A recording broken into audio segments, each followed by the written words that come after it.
Good evening, everyone, and welcome to the special edition of Thought Leadership Thursday. Thanks so much for joining us for what promises to be an insightful and engaging session.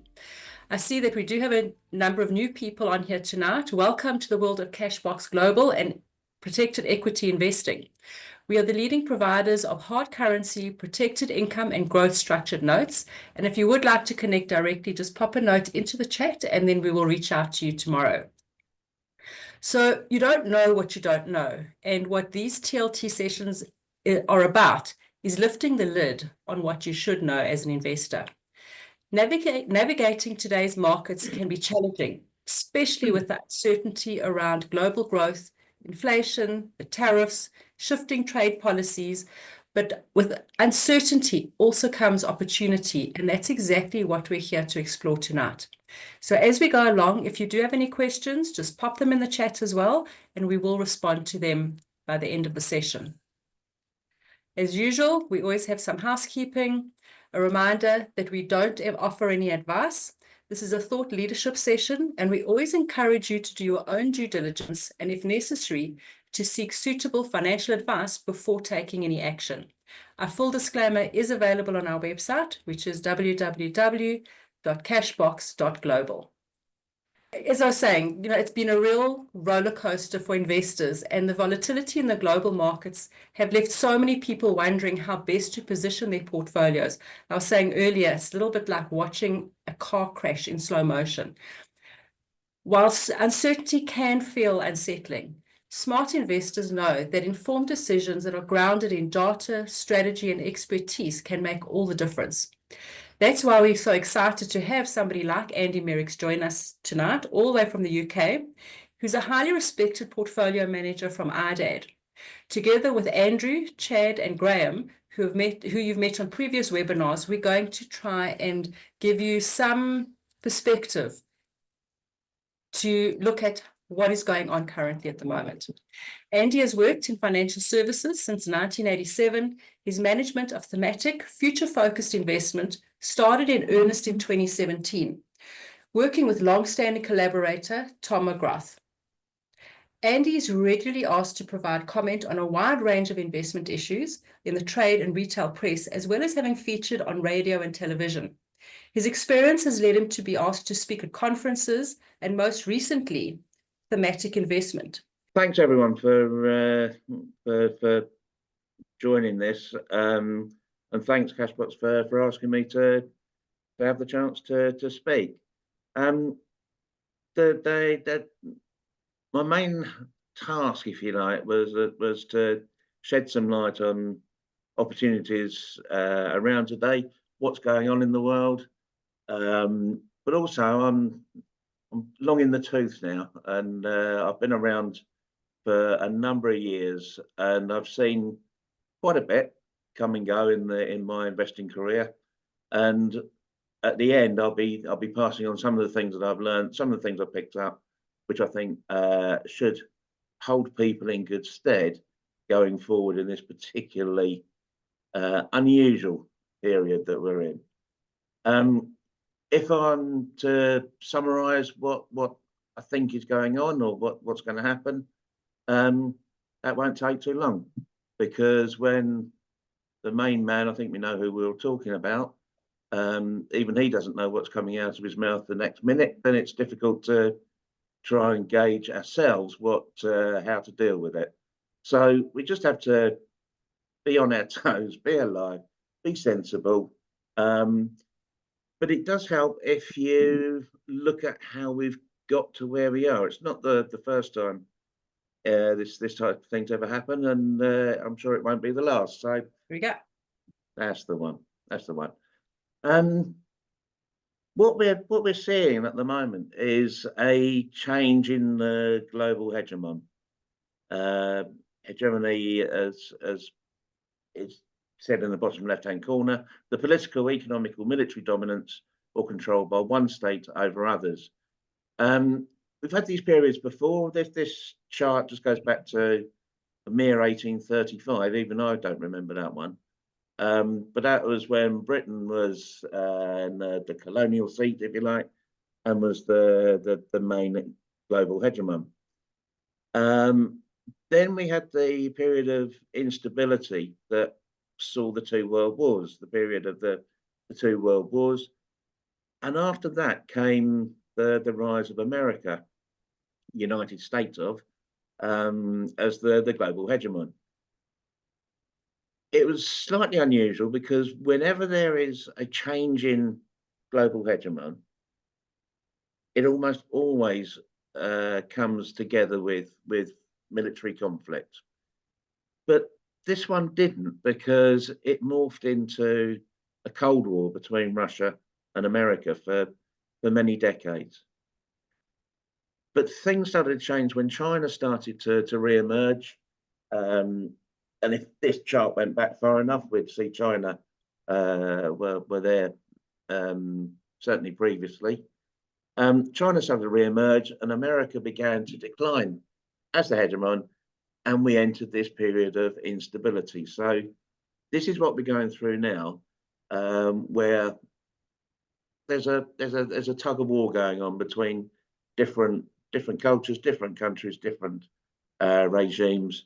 Now, if any of you have ever seen Marco Papic, he's the geopolitical strategist for BCA Research. He is excellent. He's often on Bloomberg TV. He's at conferences and on other TV channels. He wrote a book called Geopolitical Alpha, and in it he reiterates several times the important thing to bear in mind when you're considering the moves of hegemons, but also, you know, the people like Trump, people like Putin, people that want to involve others, and it becomes very uncomfortable them doing so. But there are always constraints, and the important thing to see how far anyone can go. This could be in personal life, national life. How far anyone can go is bound by the constraints that they face.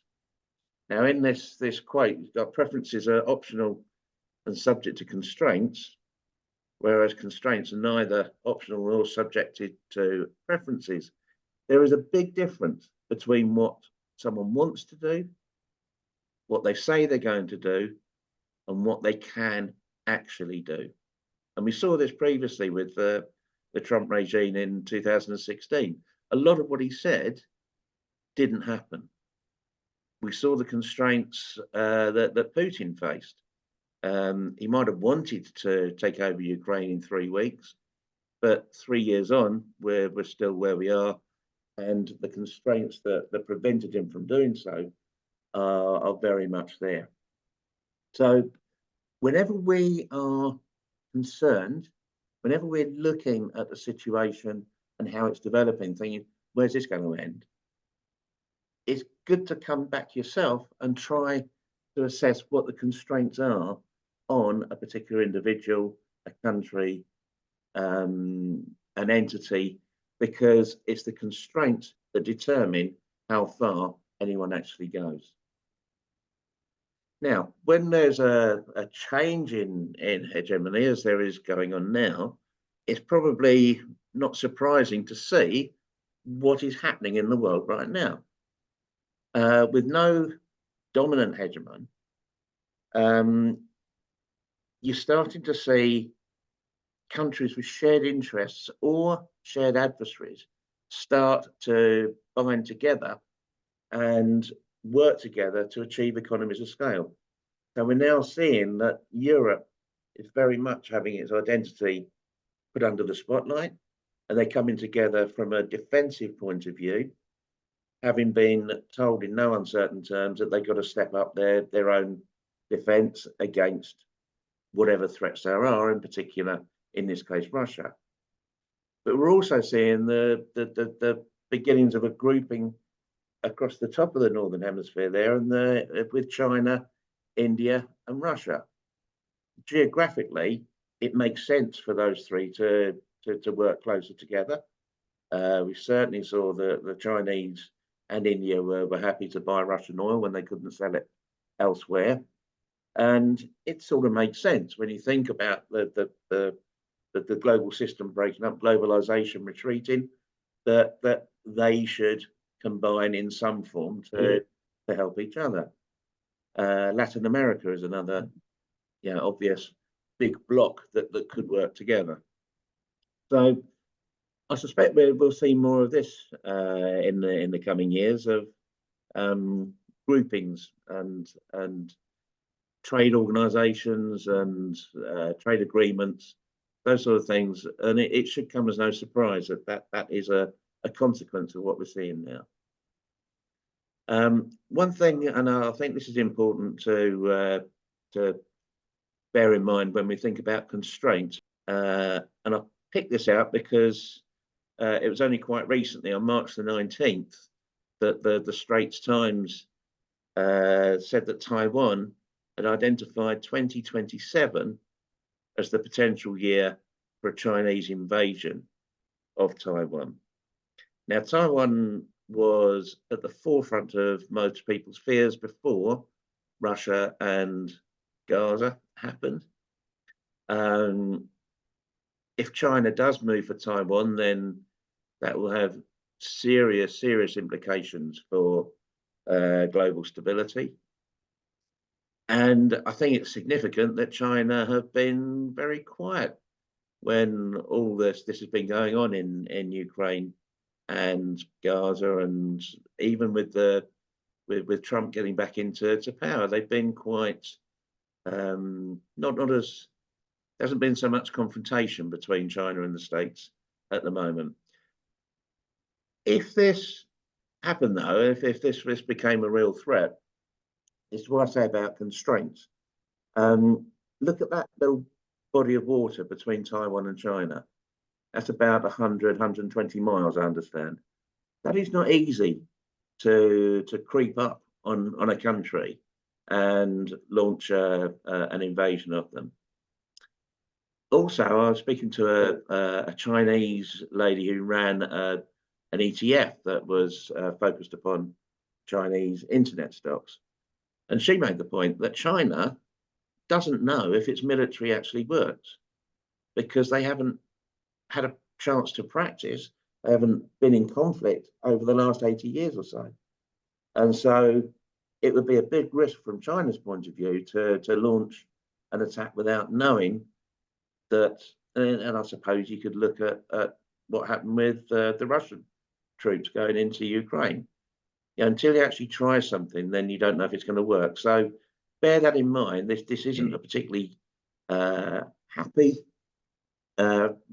slide to look at, but bear it in mind when we talk about all the risks that are going on, and always keep in mind that thing about constraints. And this is where I find fascinating. This is where, out of all the problems that the world has, look back over this. This is only over the last 25 years that these things didn't exist 25 years ago. That's 1998. I remember 1998 like it was yesterday. And all these products of innovation have, in many instances, become just household normal things. Just looking very quickly along the line, things like LinkedIn, Tesla, we're familiar with, Gmail, Twitter or X, whichever you want to call it. Yeah, they really haven't been around that long. But look at the 2008, 2009 period, and that's where we got Airbnb and Uber, which at the time, I remember hearing, Airbnb were the biggest hotel chain in the world, but they didn't own any property. Uber were the biggest taxi company in the world, but they didn't own any vehicles. And that was a sign of what was coming, but also a consequence of the 10 years and more previously. And then we get things like Coinbase and Alexa later on. And it's just incredible how quickly these things have become part of modern life. And that's where I think the opportunities still exist, as they have always existed from an investment point of view. That's why I'm very much now convinced of about the strengths of investing on a thematic basis, because if you get a theme that is due to last for many years, if you get in quite early, you identify those themes, then there are decades of returns to be had from them. Differences obviously between themes and fads. You've got to try and make sure you're not buying into a fad. The other thing is that, and I spoke to my colleague only on Monday about this, about how it makes sense to invest in things that the world wants and that the world needs, but more importantly, that the world can afford. So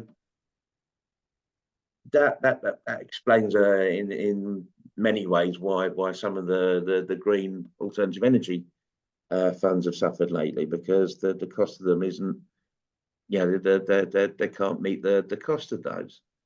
A particular favourite of mine, I've been invested in it for 10, 12, 15 years or so, is cybersecurity. And the need for that just is not going away. It continues to grow, and cyber companies are now included in a lot of the defence portfolios, defence ETFs. Defence isn't just about Lockheed and Rolls-Royce and BAE, and it's to do with cybersecurity and technology as well now. So that'll think that if you can identify or you see something that you think is gaining traction, then I think that's a good basis upon which to invest for the longer term.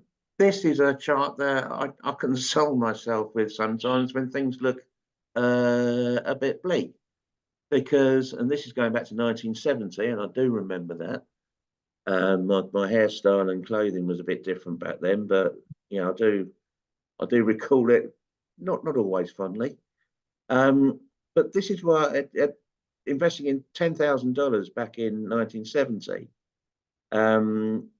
if you saw through all of those crises, and it's extraordinary the number of crises and worries and concerns and bear markets and crashes that we've had in that time. But if you keep your nerve, then, or if you had kept your nerve, and if you did have $10,000 in 1970 to invest, you'd be sitting on about $2.6 million right now throughout all the ups and downs.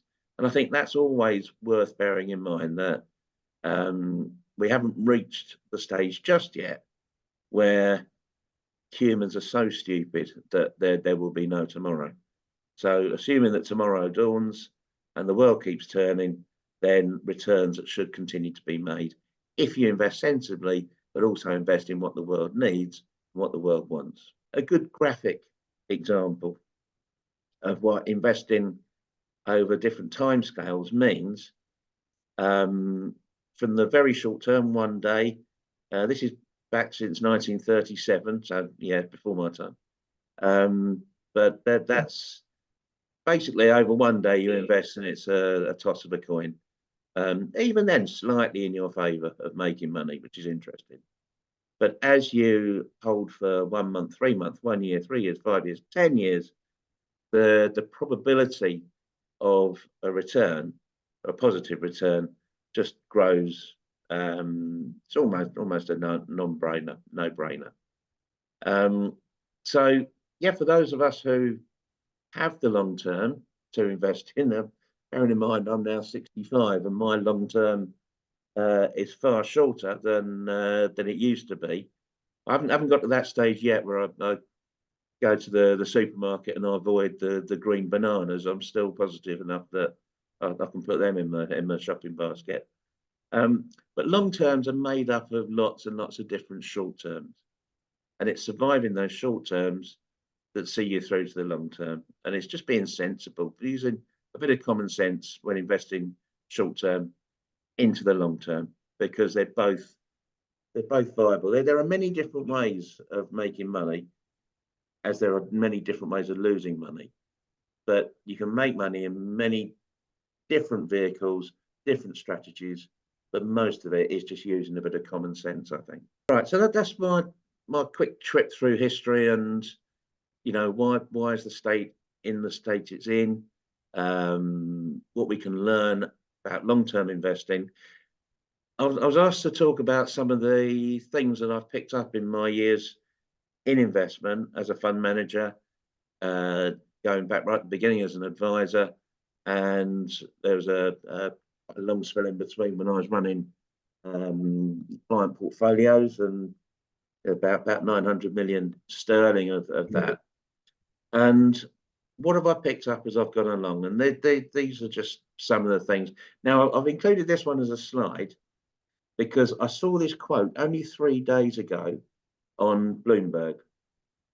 It's from the economist Eugene Farmer, who I'm not familiar with, and it's certainly not a comment on Mr. Farmer or his abilities or otherwise, but he was talking about crypto. And it's the quote that I'm interested in. He says, "I'm hoping it will bust, because if it doesn't, we have to start all over with monetary theory." Now that sums up a lot of what I've experienced over the years, particularly around the period of the financial crisis in 2008. And the slide here, I'll put, I think equals I hope. And that's what I've come to understand and find out about a lot of commentators, a lot of economists, a lot of theorists.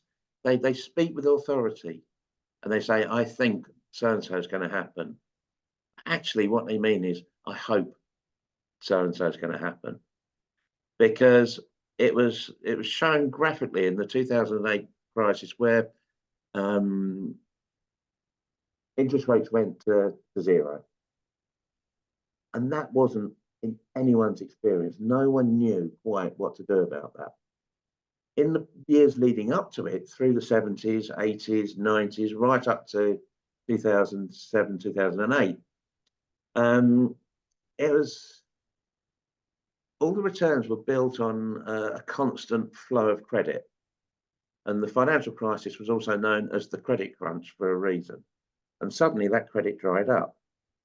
But it gave probably 3, maybe even 4 decades of experience where all the economists, all the commentators, all the policymakers, all the analysts, they'd all learned the same thing. They'd all gone to the same universities. They'd all learned the same books that the universities had given them. Then they all married each other. They all moved to live in the same places. They had the same restaurants, probably had affairs with each other. There was this bubble had formed of people who only knew one thing. And because of the type of people they were, they believed that they only knew, they believed what they knew. So when something came along to upset it, they were completely flummoxed. And you got these comments of say economist commentators who were saying they're waiting for interest rates to normalize. Now, normalize meant in their normal, which was the period leading up to 2008. But they were still waiting for things to normalize 13 years later. And what it took to normalize rates was a global pandemic and a war in Europe, because that suddenly caused an inflationary spike. Interest rates went back up, and we are where we are today. But so many people lost out during that time because they could not adjust to what was actually then a new normal that lasted 13 or so years. And this is where I picked up this quote, saying that they really hope that things don't go the wrong way, because they will have to either relearn or realize that what they had learned is wrong. And I think that's quite an interesting thing when you hear a lot of the comment that goes on, and particularly as well in this period now, there is nothing wrong in saying I don't know. There's nothing wrong in saying that you're not sure what's going to happen next. It's honest, but don't pretend that you know something that you don't. And then just I've put together some ideas here, some tips for staying sane in the investment world. Jill, if we can move on. Yeah, tips on preserving your investment sanity. These are in no particular order, but they're things that I've picked up over the years. And one, stay flexible and open-minded. Be prepared for what looked like a good idea today to become a really bad idea tomorrow. Be able to change your mind. Be aware that rules can change through no fault of our own, and be prepared to invest in things that you probably thought you wouldn't invest in before. We all make mistakes. But when you make mistakes, make sure that they're not terminal. I remember during COVID, actually, the outbreak of COVID. Do you remember when the oil price collapsed to negative $40 a barrel? You were paying them, and I'd actually in the past, but fortunately I wasn't at the time. But I've been invested in a 3 times leveraged oil ETF, which I thought, I've made a good investment here. Thank God I got out of it, because when the oil price plummeted, that investment went bust in a day. And I still have nightmares of what would have happened, because, being owner in the ETF, you actually own part of some of the barrels that you own, you bought. And when they suddenly didn't want to store it anymore, I thought it would be like an Amazon delivery. I'm going to ring on the doorbell, and outside, right, here's your 1,000,000 barrels. Where do you want them? Shall I leave them in the porch? So I think I got away with one there. But yeah, just make sure that the mistakes you make, which we all make, don't cost you too much. Because as I said, there's always different ways of losing money, as there are different ways of making money. Never stop asking questions. And I'm never a favourite to be in an audience of presentations, because I'm never shy of putting the hand up and asking questions. But first of all, ask questions of yourself.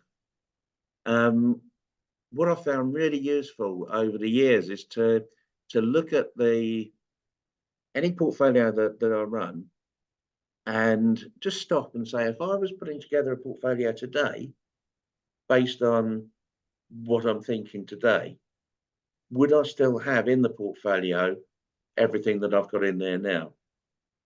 And if the answer is no, why not? And if the answer is, well, I got fond of that, you probably shouldn't have it. If you become complacent, you need to keep sharp and keep on the front foot. But ask questions of yourself before you ask questions of others.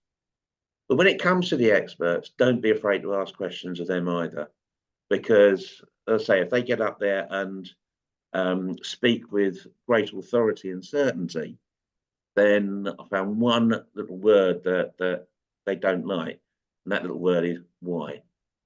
So if you say you think something, I'm going to do why. Why are you doing this? Why do you think that? And it's quite interesting seeing some of the responses. And it's good. It's a good way of finding out if they really know their subject, if they're comfortable in their subject, if they're confident in their subject. But sometimes the answer is, well, everyone says that, and that's a big red mark that goes up against that particular expert and their view. And I'll put here consensus. Over the years, it's very popular for fund managers to say that they're contrarians. They wear it as a little badge of honor. I'm a contrarian. But in the end, you meet so many contrarians that the contrarianism has become consensus because everyone's saying they're contrarian. So if contrarianism becomes consensus, that then becomes a consensus, which means it's not contrarian. And so to become contrarian, you go back to what the consensus was before, and then you can say you're a contrarian. But consensus, there was a chap called Hugh Hendry. I don't know if you ever come across him. He ran money, and he said you only need to be contrarian about 20% of the time. Sometimes it's just right to go with the market, go with momentum. But other times you can really steal a march on the opposition by calling it the right way. As a by the by, it just made me think about running with the crowd. I've always steered clear of the so-called Magnificent Seven. They worried me, and the growth of the passive has meant that more and more people are buying them. Just out of interest, does anyone know how many of the Magnificent Seven survived the film? The answer is 3. 3 of them survived. And I think we're now seeing that in real life as well, that those Magnificent Seven are beginning to get picked off. So don't just, and that's a danger, as I say, of passive investing, of buying everything everyone else is. When you're looking at thematics, you can be fishing in those similar sort of waters as some of the Mag 7, but you're looking at hopefully tomorrow's winners, and you're far more focused upon the sectors that you're investing in if you buy a thematic ETF where you're not just nailing your colours to one mast. Where do we get to? Believe your own eyes and ears. I did quite well for myself and investors in 2016 and last year with the Trump victories, as well as the Brexit vote that we had here in the UK in 2016. And that was just through simply talking to people, and I'll do that horrible airmark thing, talking to normal people in normal situations. In my case, up the pub or on the way to football, or so just ordinary folk. And the message was coming through loud and clear that, despite what the polls were saying, actually I was hearing a lot of different things. And there's a lot of head scratching. I'm not sure what it's like in outside the UK, but in the out in the UK and in the States, the polls were getting it wrong quite regularly, and that's because everyone was frightened to say what they thought. But if you wanted some better idea of what the outcome would be, look at the betting markets, because people were actually betting on the outcome, and that was telling you a different story, and they were using their own money to back up what they were thinking. So whether it's looking at restaurants or familiar brands, or you're just finding a new brand that you like, or use your own eyes and ears to give yourself some investment ideas, because very often you can trust your eyes and ears and instead of other people's.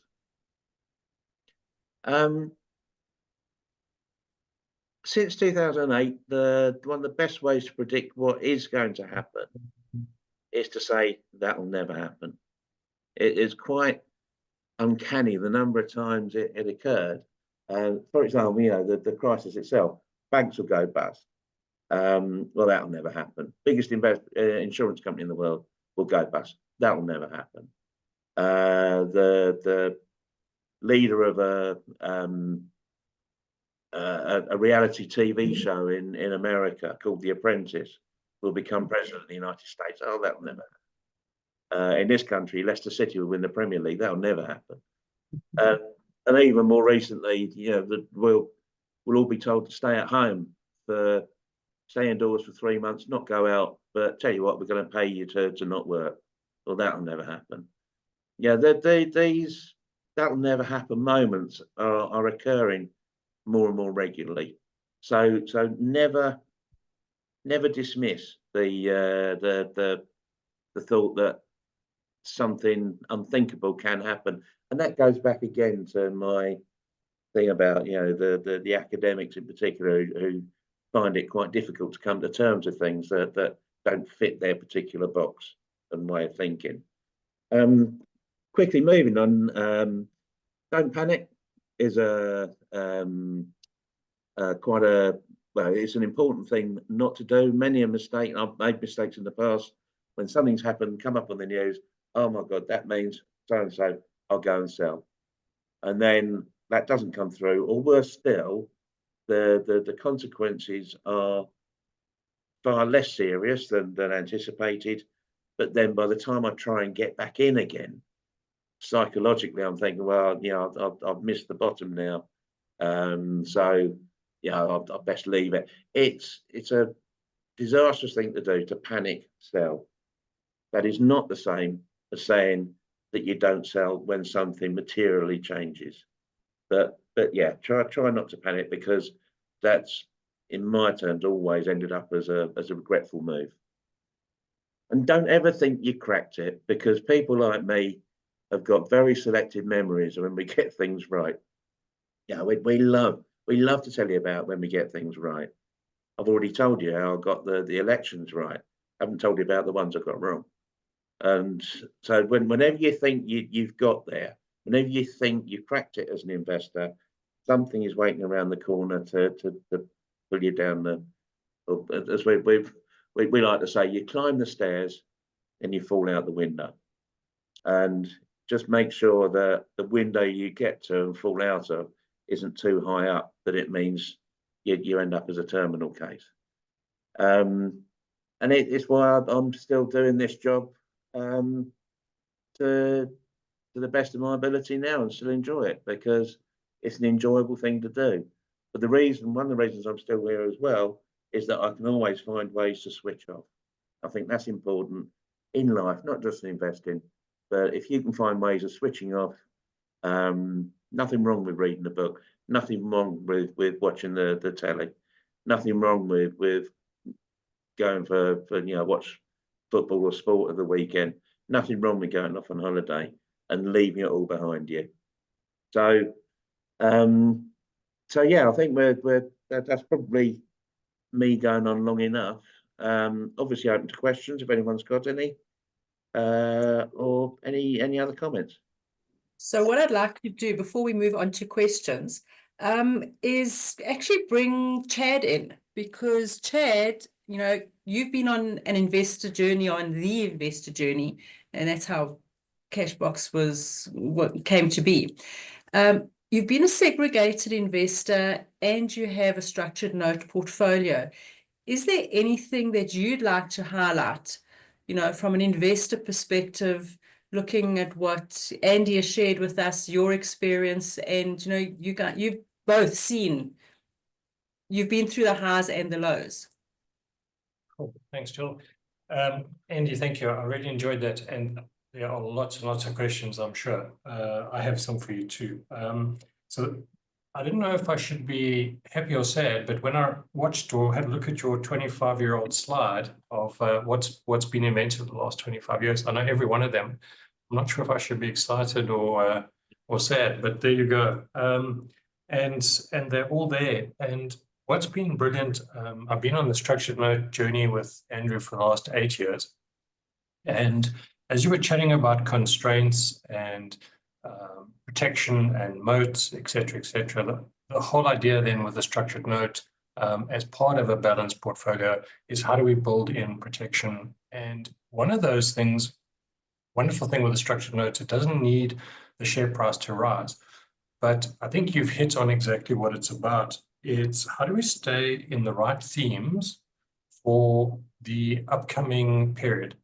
So in the next, let's say, year to 3, you know, what do we see? And what I love about your thematic fund, looking at what the world needs, what it wants, and what it can afford, I thought the afford was really clever. that changes with market cycles as we go. And one of the questions I've posed in the group a bit later is, what's history taught us, and how do we get through these cycles? So there's a real estate cycle, there's a market cycle, but within each of those, there are opportunities, right? And how does Cashbox stay relevant? And part of the journey that I really loved with this is staying flexible, as you've said, not putting too much into any one place, that if anything did fall down, it's not the end of you.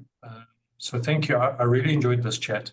But I am aware of time, so what I'd like to do is just call on Andrew, just to see what he would like to contribute in terms of wrapping up this evening, because I know people have got places to go, people to see. Andrew, are you still there? I am indeed. Hi, guys. I'm usually talking myself into a corner, but it's great to have listened and to have joined a glass of wine on the side. Yeah, I learned a lot tonight. It's great to listen, as I said. And one of the things that I certainly picked up on was Andy's comment of, I think equals I hope. And I think in terms of where I sit, and Andy, I'm probably a year or two behind you. I went into stockbroking in 1998, so sort of 27 years this year in financial services, so I'm doomed. But I certainly have seen a lot that has happened along that sort of vineyard or that vine that I've been growing along. And I have to honestly say to everyone on the call, I resonate when so many people say, I think this is going to happen. No, this is going to happen. In fact, it's a dead cert. And there's a continuation of that, which is quite dangerous in many respects, because in most instances, often, as Andy pointed out, people aren't quite sure. And there's always a curveball. There's always the X factor. There's always something that we just don't understand. I mean, when we came into 2025 in January, on the back of the new administration coming into the States, there was an absolute surge of enthusiasm with deregulation, with interest rates dropping, with inflation under control. I'm talking about America, the biggest economy in the world. There was this huge surge of enthusiasm in terms of equity investing.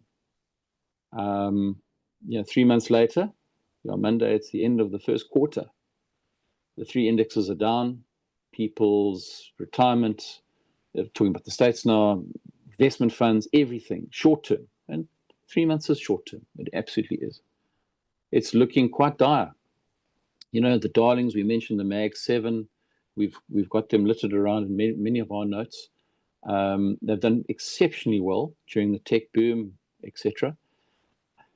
Excuse me. And I think a lot of people are questioning, like, whoa, there's a lot of uncertainty. And that's really why we invited Andy in tonight, because we were looking at somebody who's been through a lot of ups and downs, a lot of, I've seen it all, literally. You've got more hair than me, I think, or mine's certainly grayer.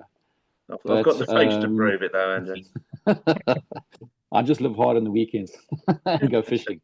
No, but yeah, I think it's certainly, you mentioned the word, I think, I hope. And I think what structured notes have tried to do within my province of looking after my clients, and I think as an alternative asset class, it takes a little bit of, I think, and I hope, out of that in terms of, well, here's a contract. This is what you're signing up for. It's not a silver bullet that beats ups and downs, but it comes with a contract that writes out the terms and conditions of, if it goes down by X%, you still get that. If it goes up by Y%, you get that.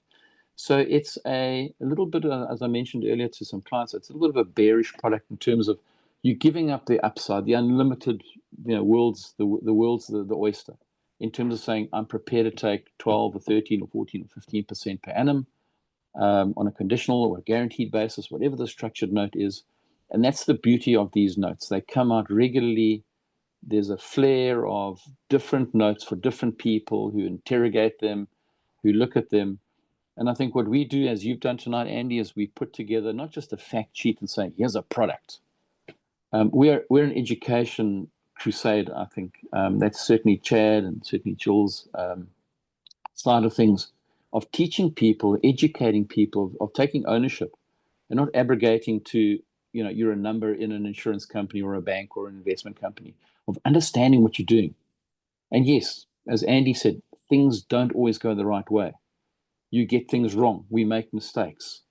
But we can't beat ourselves up in aggregate. If we're doing it right, we have conviction with all this noise going around us, we will come out as better people. I mean, the last big flummox that I think we went through, and when we launched this company, was in 2019, and 3 months later we had COVID in March 2020, which was a huge sort of statement for us in terms of like, wow, where do we go from here? 5 years later, Jill, Chad can validate this, I think 20 different countries, etc. We have clients now, having helped, I think, an enormous amount of people and growing. It's a learning continuum, and many people now have portfolios of notes where they complement one another. And I think what I'd, certainly Graham McCallion's on the call from IDAD. He's the guy who I pester on a daily or literally hourly, literally every 15 minutes, saying, can you reprice this? Can we try this? Can we rather put this in and take that out? I think Graham needed a long lunch after the drama I've put him through this week. But we had a fantastic, what's called early maturity after a year of a particular note. In other words, it early matured after 12 months, full cash back to clients, plus all the coupons. And clients are sitting with this cash and saying, well, with all this uncertainty, what do we do? And we've looked very carefully, and I think it's going to resonate with a lot that Andy has said tonight. So I think hopefully next Thursday, we haven't fixed the actual date, but I think probably next Thursday, we're going to be in another webinar where we're going to launch our new product into the market with all this noise that's surrounding tariffs and interest rates and the American administration and war in Ukraine and Europe, with this like tend to hook back to the States, big brother, etc., etc. And there's a lot to be said for this particular note.